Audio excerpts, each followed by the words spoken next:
I have come here to chew bubblegum and kick ass. And I'm all out of bubblegum.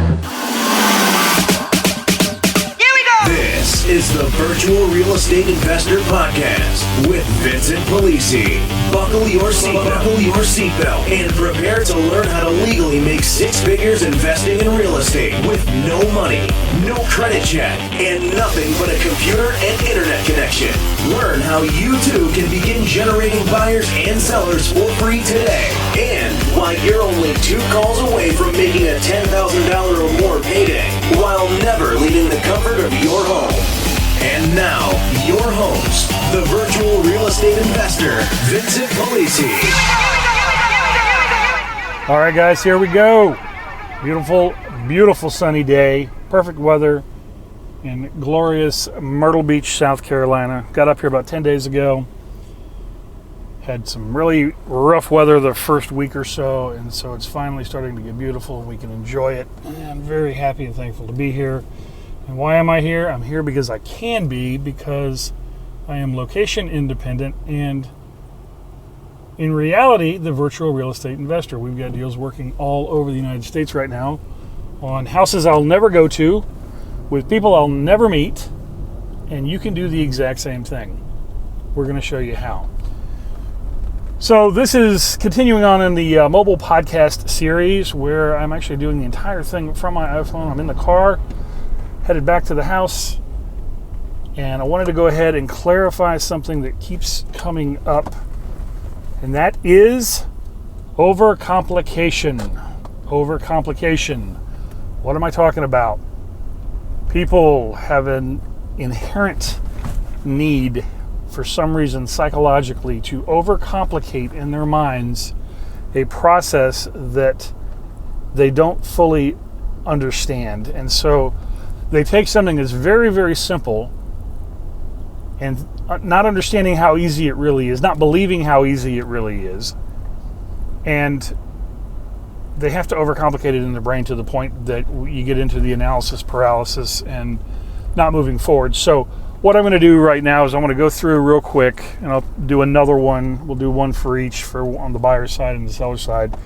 A quick A to Z on how to get a deal done. Okay? I mean, that's what you want to do. You want to get a deal done. You want to make money, right? That's what everybody wants to do. That's why they're doing this. And the beautiful thing is you can do it with no money out of pocket, no cash out of pocket, no credit. You don't have to jump through all the 27 hoops, don't have to clear titles, don't have to do all that stuff. All you simply have to do is generate some prospects, talk to them on the phone, get some contracts executed, and get a wire in. And that really is the simplicity of what it is that we're doing. It's just a conversation or 2 or 3 or 5, depending on what you're dealing with, to get someone comfortable with the process at hand, how we're doing things on the owner finance deals, if it is an owner finance deal, or if it's a lease option or a master lease option, or it's an actual purchase and sale. We've got one of those going on right now in Houston, where we're going through the hard money loan process because we got a property that we picked up at $176,000 that the appraisal will be in today. Based on our comps, expectation is somewhere between $280,000 and $300,000. I'm not in Houston. I'm not going to Houston to do this deal. Don't have to be in Houston. But, you're talking about a deal that has a potential of $100,000 in equity in it. And that's the freedom that doing things this way provides, if you can simply follow instructions and not, shoot yourself in the foot by overcomplicating things. So let's go through the process real quick so everybody understands. When we talk about putting a deal together, the fastest, easiest, simplest way, there is a way to do it on both the buyer side and on the seller side, and I will explain the process start to finish for each of them so that it makes crystal clear, perfect sense.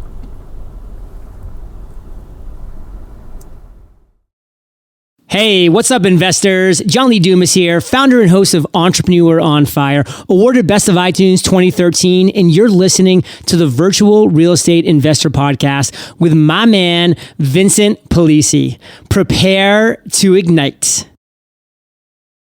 Look out! Here comes another knowledge bomb.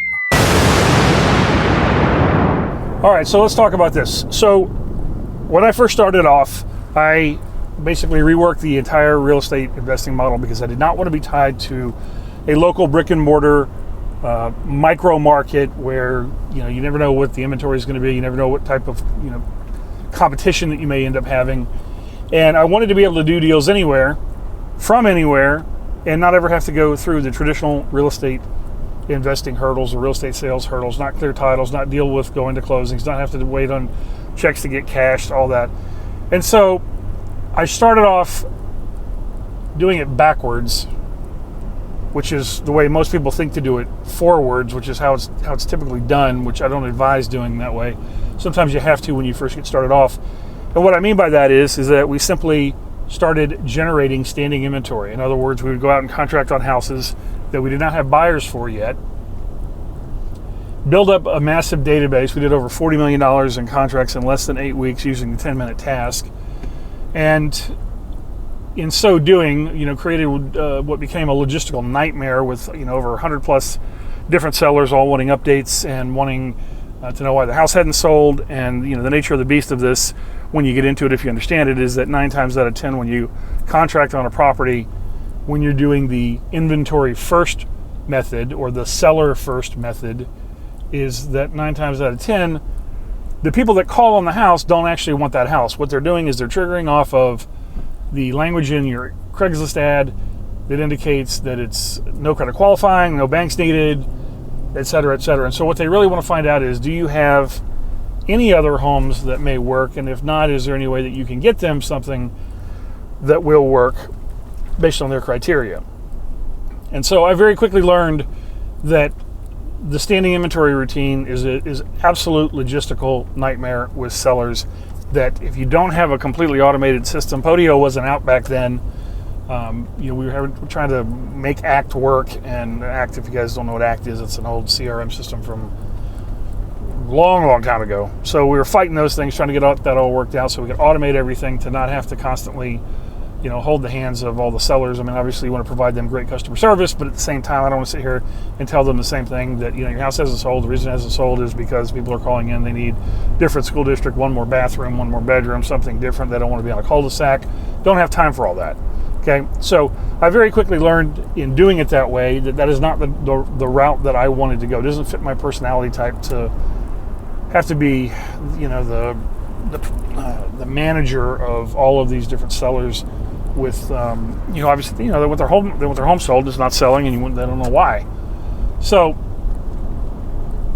that's the seller first model where you get inventory, you market the inventory, it generates buyers, typically 6 to 10 buyers per week per property for about 3 to 4 weeks until the ads get stale on Craigslist. And 9 out of 10 of those buyers that are contacting you don't want that house. Okay. They want something else. So it's a great opportunity for lead generation for buyers. If you don't have buyers that have the cash for the down payment and all that, and that's how I ended up using it. I ended up building very, very quickly an email list of buyers that were looking for properties to the tune of over 5,000 people. And that's a way to go when you're first starting out. Okay, I did it. I was very successful at it very quickly, and then I realized that it was really a mistake and didn't really fit in with the lifestyle design that I have, with the business model the way that I wanted it to be. And so very early on, I took it and I flipped the model around, and I started going buyer first. Okay, because in a situation where you're contracting on inventory that you don't have a buyer for, what happens is you can go out and you can contract on 10 different houses and never sell any of them, and you have all that time wasted on all 10 of those houses, and then whatever the hand holding is with the sellers afterwards when they don't sell, and it becomes just an absolute complete waste of time. When you go buyer first, you've got a buyer, he's got a need, a desire, a sense of urgency, he's got the cash, he's ready to go, he's ready to pull the trigger, and you can actually go out and contract on one house and do a deal and get paid. Okay, so the buyer first methodology is always going to be the fastest path to cash on getting these types of deals done, because you're coming with the buyer in tow, When you have the conversation with the seller on a property, it's infinitely easier because you actually have somebody that can be out there that day to see the house. So, pardon me, it doesn't come off that you're looking for or fishing for a listing, so to speak. And it's just a much easier, smoother transaction all the way around.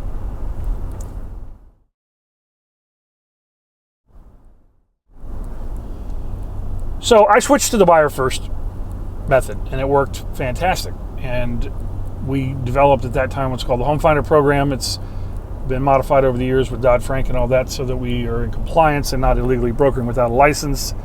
And it's a much faster, easier, cleaner way to get a deal done. But having said that, let me explain to you A to Z on both paths, whether it's the seller first path or the buyer first path.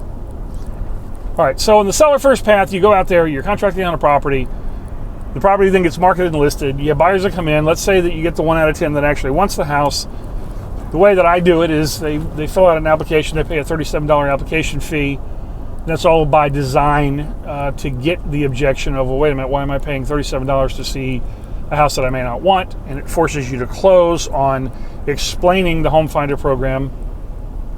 Because if you don't do that, what then ends up happening is you become, the tour director of the parade of homes for them to go see a bunch of houses, and then you never hear from them again. And that's, we don't have time for all that. You're looking to be a sniper here and drill this down to the point that you're only dealing with people that are serious. They understand what you're doing. They want it. They've got the cash ready, willing, and able to go. That's who you're looking for. Okay, we're not here to sit here and entertain people on the phone for hours and hours on end and do things the way that they want.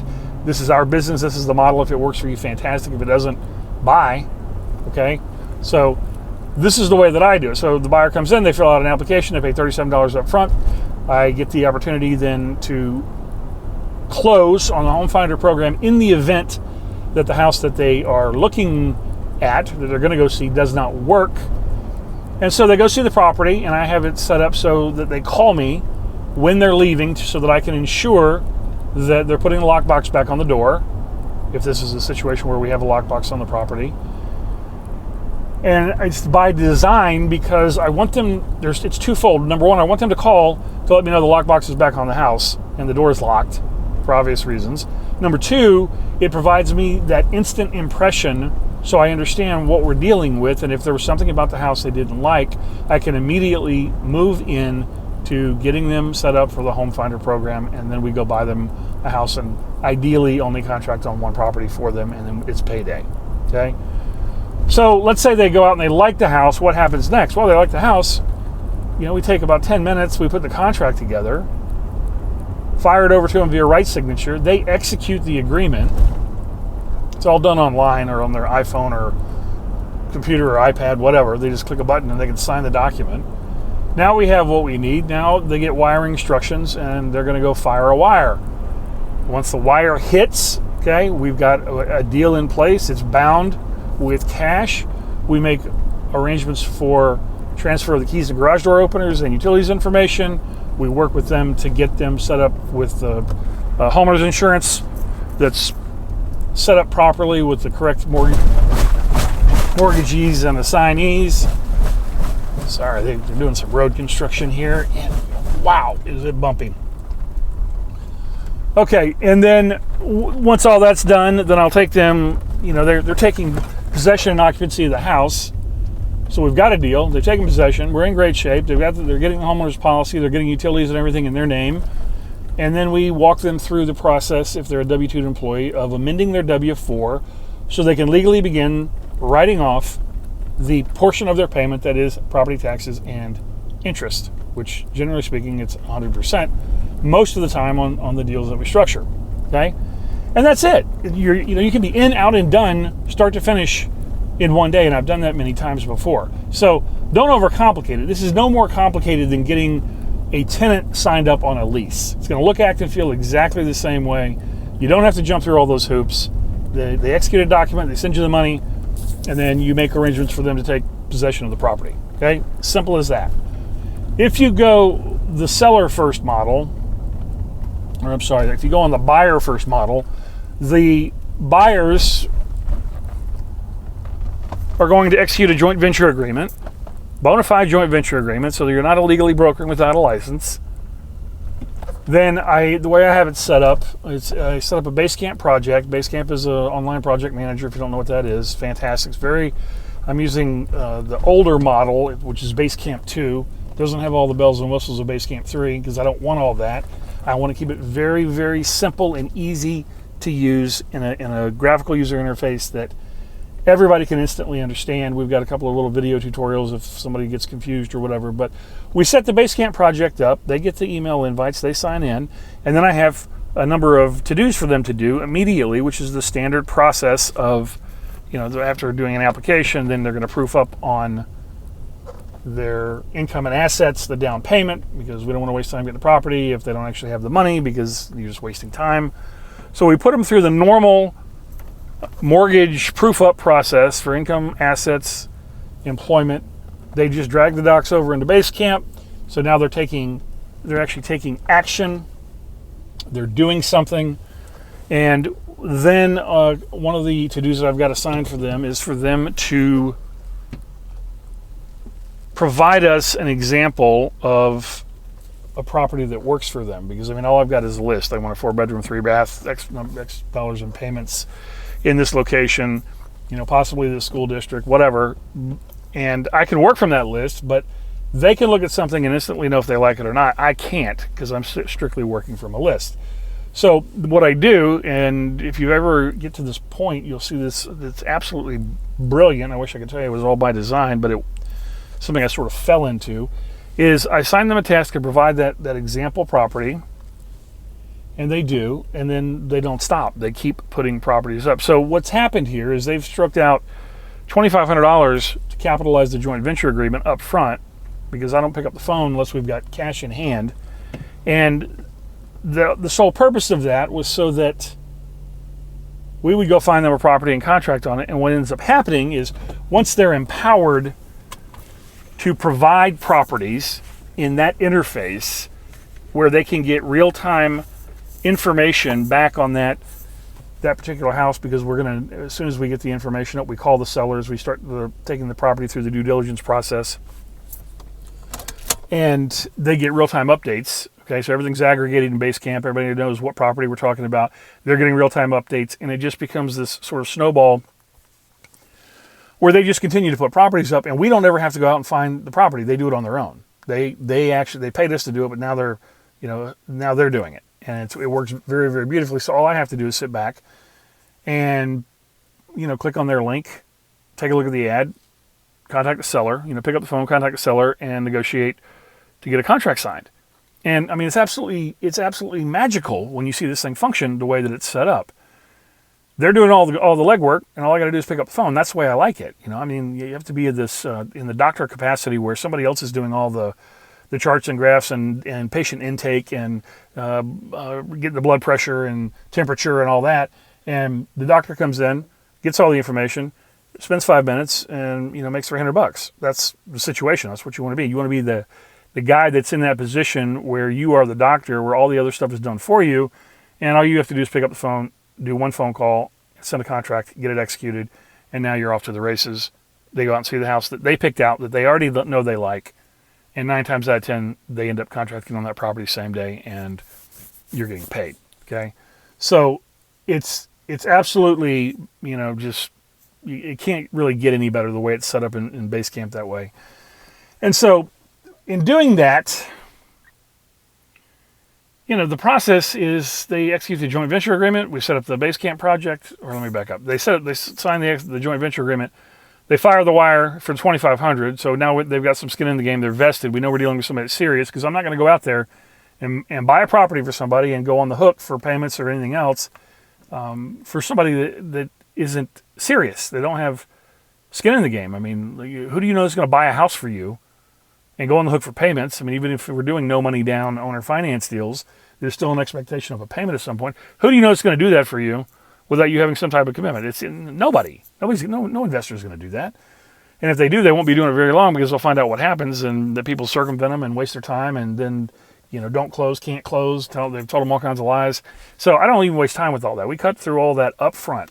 So they execute the joint venture agreement. They fire the wire. I set up the base camp project. They load up properties. I call them, get properties contracts executed. Once that's done, they go see the house. And it's the same exact process. They like it. Fantastic. Execute an agreement. Fire the wire. Keys and garage door openers. Utilities information. Homeowners insurance information.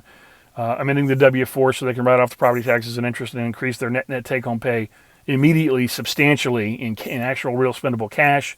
That's the process. It's not any more complex than that right there. Okay. On the seller side, I mean, what is there to it really? I don't do the 10-minute task and we haven't done that since 2008, I think. Maybe early 2009, had a VA doing it for a while. Then that's when we switched the model. It was late 2008, early 2009. But on the seller side, I mean, there's no rocket science to this. They have a house that they are advertising for rent. All you're trying to do is find out if it's also available for an eventual sale. If it is, fantastic. Pull the trigger on a contract, where you can get the property under control through no money down on their finance deal.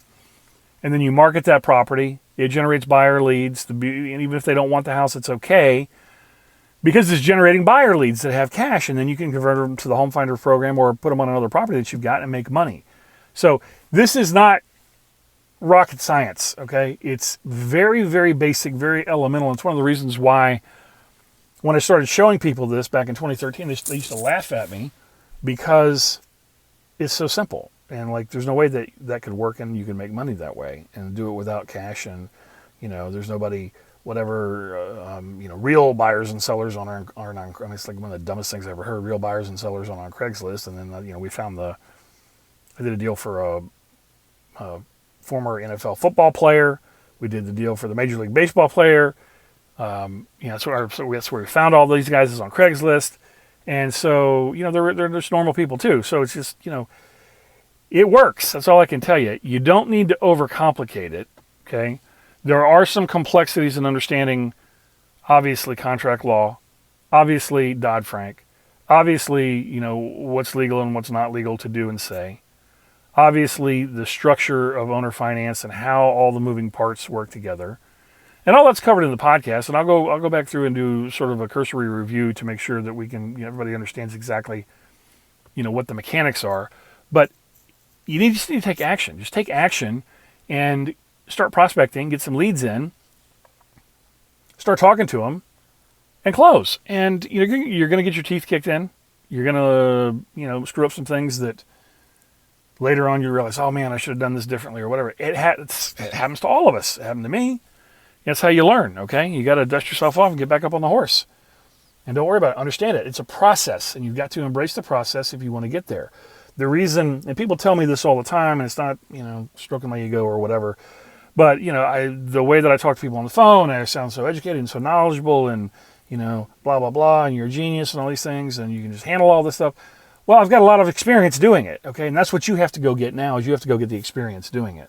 That doesn't mean that when I first started, I sounded exactly the same that I do right now, because obviously I didn't. And I screwed up some deals too, and I think that's just part of it. It's the learning curve. It's called the learning curve for a reason. So you've got to begin that learning curve. You've got to start your educational process. And the best way to do that is to start working on actual, real deals. And then when you stumble, we're here to help pick up. We got the Facebook group. You can ask all the questions. We're happy to answer them. There's no charge for that. We are answering questions 24/7 in there all day, every day, for people that are working on deals that we aren't even a part of, that we make no money off of. So you got a question, you don't know what to do, just drop a question in the Facebook group and make sure I get tagged so I see it, because there's over 8,000 people in there. I don't see every post that goes on. And we'll get the question answered and try to help you make some money, okay? But don't run into this pitfall of overcomplicating this process. Think of a lease. It's that simple, okay? If you're a property manager looking for rentals, you're looking for people that are willing to take a payment on a house, okay? In these deals, we're looking for people that are willing to take a payment on a house. We're also looking for people that are willing to take a payment on a house and eventually sell the house. Okay, so not a lot of difference there. If on a rental, you're a property manager, you're looking for people that want that property, that have the requisite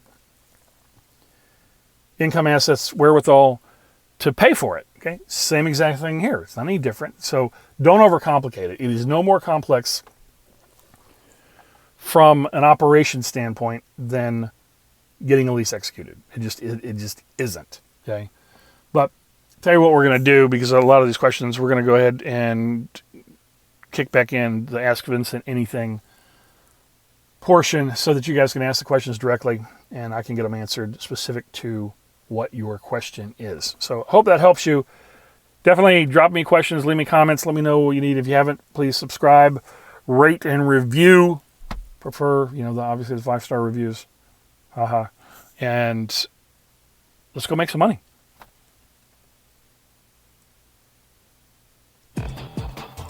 Thank you for listening to the Virtual Real Estate Investor Podcast with Vincent Polisi. If you found any value in this podcast, please use our Give to Get method and take a moment to give us a 5-star rating in iTunes and your favorite podcast service so we can keep giving you excellent episodes of real content you can use to profit today.